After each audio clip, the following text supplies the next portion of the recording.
Hello everyone, I'm Rachna and I welcome you all to my channel POK Preparation। तो आज POK Preparation में मैं आपके साथ शेयर करने जा रही हूँ बहुत ही इम्पॉर्टेंट टॉपिक जो कि इंग्लिश में बिगिनर्स को बहुत हेल्प करेगा, जो नई नई बैंक की प्रिपरेशन स्टार्ट कर रहे हैं और जिनको पता नहीं है कि किस तरह बैंक की प्रिपरेशन करनी है। तो फिर एक बहुत ही इम्पॉर्टेंट टॉपिक मैं आपके साथ डिस्कस कर रही हूँ जो आपको इंग्लिश के लिए पढ़ना है और वो किस तरह पढ़ना है और कैसे आपको हेल्प करेगा वो आपके साथ मैं डिस्कस करूँगी। तो ये टॉपिक है फिक्स प्रीपोजिशन। अब फिक्स प्रीपोजिशन बोल के एक टॉपिक आता है जो कि ऐसे तो कहीं नहीं पूछा जाता है, मगर वो क्लोज टेस्ट में और लाइक आरसीज में बहुत जगह हमें हेल्प करता है। तो फिक्स प्रीपोजिशन क्या होता है, जैसे ब्रेड एंड बटर होता है ना, उसी तरह फिक्स प्रीपोजिशन होता है। जो फर्स्ट पार्ट एक होता है और उसका सेकंड पार्ट एक होता है। तो अगर कहीं आपको सेकंड पार्ट दिख जाए तो आप ऑटोमेटिकली गेस कर पाओगे कि फर्स्ट पार्ट क्या होगा, और अगर आपको कहीं फर्स्ट पार्ट दिख जाए तो आप ऑटोमेटिकली सोच पाओगे कि इसका सेकंड पार्ट क्या होगा। ओके, जैसे कुछ कुछ प्रीपोजिशंस है जो फिक्स्ड होती हैं और एक दूसरे के साथ ही यूज़ की जाती हैं। ओके, तो अगर आप उन सबको पढ़ लो, ओके, तो फिर आपको बहुत ज़्यादा आसानी हो जाएगी, आप यूज टू हो जाओगे। ओके, आप लाइक अगर आप कहीं भी देख लोगे तो आप आइडेंटिफाई कर पाओगे। ओके, इनफ ऑफ इंट्रो, अब हम डिस्कस करते हैं सीधा टॉपिक में। तो let me open the page. Okay, so mister Bakshi वाली जो बुक है इसमें फिक्स प्रीपोजिशंस दी हुई हैं। अगर आपके पास कोई और बुक है तो उसमें भी fix prepositions I am sure दिए हुए होंगे, और अगर नहीं दिए हुए हैं तो आप ऑनलाइन आप टाइप करो गूगल में या क्रोम में, कहीं पे भी फिक्स प्रीपोजिशन का लिस्ट तो आपको मिल जाएगा। तो आप उनको कॉपी पे नोट डाउन कर लो, और इनको पढ़ना कैसे है वो मैं आपको बताती हूँ।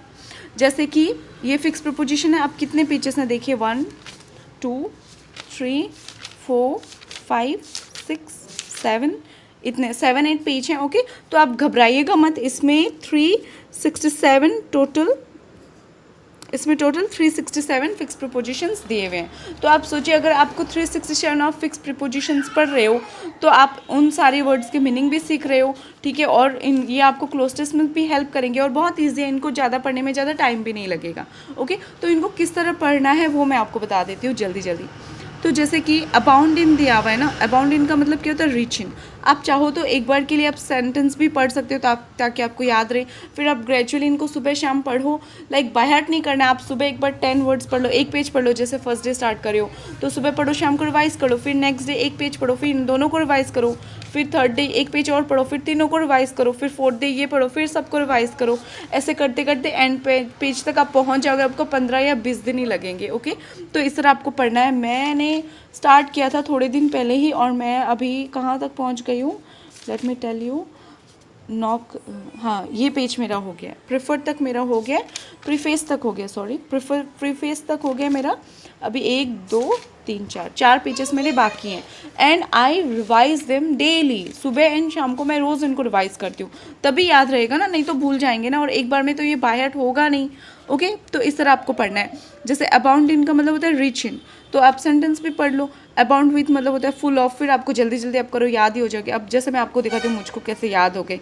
एब्जॉर्ब फ्रॉम मतलब declare free from, absorb in मतलब बिजी इन, एब्सटेंट फ्रॉम मतलब hold one self back, abstemious मतलब eating and drinking, accede to मतलब रिक्वेस्ट और प्रपोजल, एसिस टू मतलब मीन्स ऑफ रीचिंग। अच्छा, इस तरह तो मुझको ये सब याद है। ओके, मैं शो ऑफ नहीं कर रही हूँ, पर आप भी अगर सुबह शाम रोज़ पढ़ोगे तो आपको भी याद हो जाएंगे, और बहुत ज़्यादा हेल्पफुल है और बहुत ही कम टाइम कंज्यूमिंग है। ओके, मतलब जितना कम इनको टाइम मिलेगा उतना उससे ज़्यादा आपको बेनिफिट मिलेगा। तो ये टॉपिक आप कर लो जल्दी जल्दी, छोटा सा ही है और बहुत हेल्पफुल होगा। और आप you learn new words also, dwell का मतलब भी आप सीख रहे हो, ड्वेल के साथ क्या फिक्स प्रीपोजिशन है वो भी आप सीख रहे हो, तो ये बहुत हेल्पफुल होगा। तो guys go and do this topic first, बहुत हेल्पफुल होगा। और अभी आप करोगे तो फिर जितना रिवाइज करोगे तो कम से कम भूलोगे, ज़्यादा से ज़्यादा याद रहेगा, ज़्यादा टाइम दे पाओगे। तो इस टॉपिक को जल्दी से कर लो। ओके, मैंने भी कर लिया है, आप भी कर लो और प्रिपरेशन अच्छे से करते रहो। आज के वीडियो में इतना ही। This is Rachna Pareek signing off from POK preparation. Please take good care of your health, study and family. Thank you so much, thanks for watching.